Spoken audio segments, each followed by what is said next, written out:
মাংস রান্না বান্না মানে কড়াইটা অনেক বড়, একদিক থেকে হচ্ছে না, ঘুরিয়ে ঘুরিয়ে দিচ্ছি, ঘুরে ঘুরে নাড়ানাড়ি করছে। আচ্ছা আচ্ছা, মানে মাংস রান্না বান্না শেষ হয়ে গেল।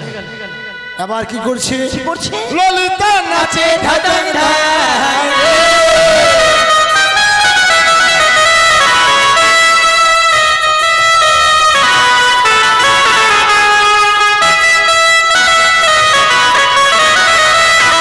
মাংস রান্না বান্না শেষ হয়ে গেল। হ্যাঁ, এবার মাংস শুধু কি ভালো লাগবে? মাথা খারাপ, মাংস যখন রান্না হয়েছে এবার তুই বলতো চুল্লু নিয়ে চলে আয়। চুল্লু না, সাধুগুরু বৈষ্ণবের ওখানে চুল্লু আসবে?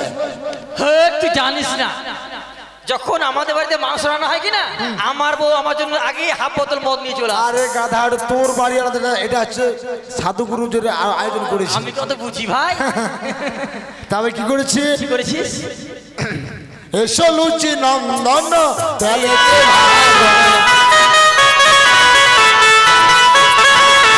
এসো লুচি নন্দন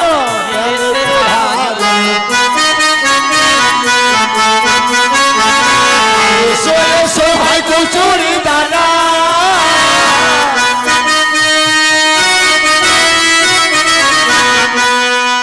লুচি চলে আসলো। হ্যাঁ, আচ্ছা আচ্ছা, লুচির সঙ্গে একদম মাংস একদম জমে যাবে। এটা ঠিক বলেছিস। হ্যাঁ, আবার কিন্তু লুচি আসতে একা ভয় করছে। ও ওই ভয় করছে? ভয় করবে না, যদি একা একা যায় আর খপাত করে গিলে ফেলে। গিলে ফেলে, তাই কি বলছে লুচি? কি বলছে? একা যদি আসতে না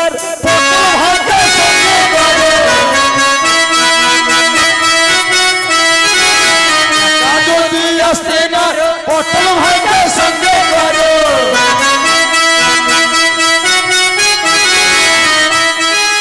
পটল ভাজা চলে আসলো। চলে আসলে হ্যাঁ, আবার খাওয়া দাওয়ার আয়োজন শুরু করতে লেগেছে।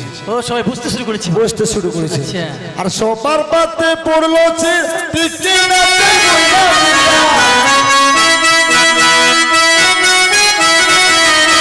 পাতে পড়লো চিনি টিকি নাচে দিনি দিনি।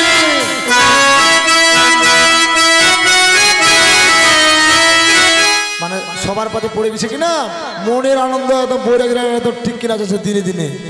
তারপর কি জানিস? দে দই দে দই দই দে দই ঘষের দই দে দই দে দই।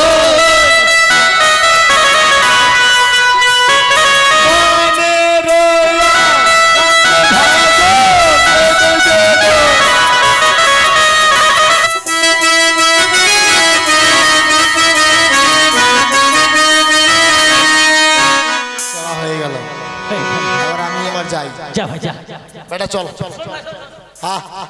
যখন তুই চলে যাবি তো এক কাজ করিস, মাছ যদি ধরতে পারিস কিনা একটা বড় মাছ নিয়ে আসিস। বড় মাছ তো বড় মাছ দেবো। আয় আয় আয়, চ ও গদার মোহন মোরা বাজে মাছো মাইতে গেল চলিল রে।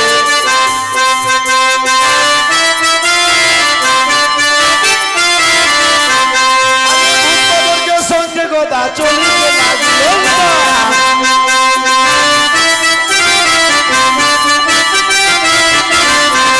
মনের আনন্দে গদা চলিতে লাগিল গদা।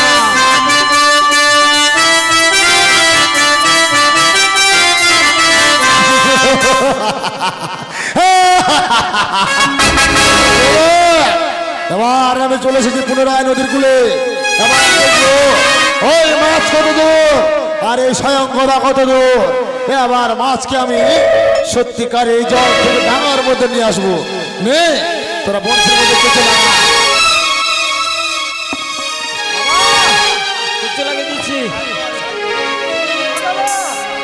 ওই যে বড় মাছটা বড়শি ভেঙেছিল তারা টানে নিয়ে আসবো।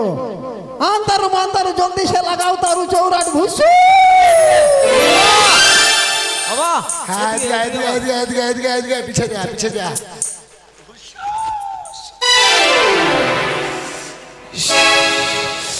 ব্যাটারি মনে হয় আবার বংশী ফেলে দিছি, মাছ টমকাতে লেগেছে টমকাতে লেগেছে।